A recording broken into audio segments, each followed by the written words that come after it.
சூடு பத்திரியும் கேரளா சிக்கனும் கழிச்சா எங்கனே இருக்கும் மக்களே.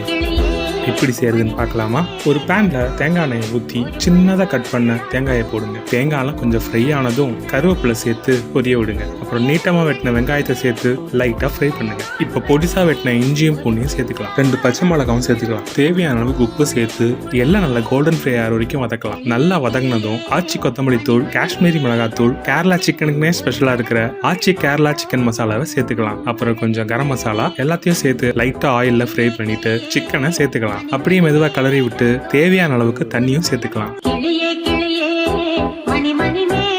எந்த கலரு கண்டோ கலரு ஆச்சி மசாலாவிலே கிட்டும். அப்படியே தக்காளியும் சேர்த்து வேக விடலாம். இப்போ பத்திரி செய்ய ஆரம்பிக்கலாமா? 1 கப் அரிசி மாவுக்கு 3/4 கப் சூடான தண்ணி சேர்த்து கிளறி விடலாம். மாவு ஆறுனதும் சப்பாத்தி உருட்டுற மாதிரி உருட்டி தோசைக்கல்ல சுட்டு எடுத்தா பத்திரி ரெடி.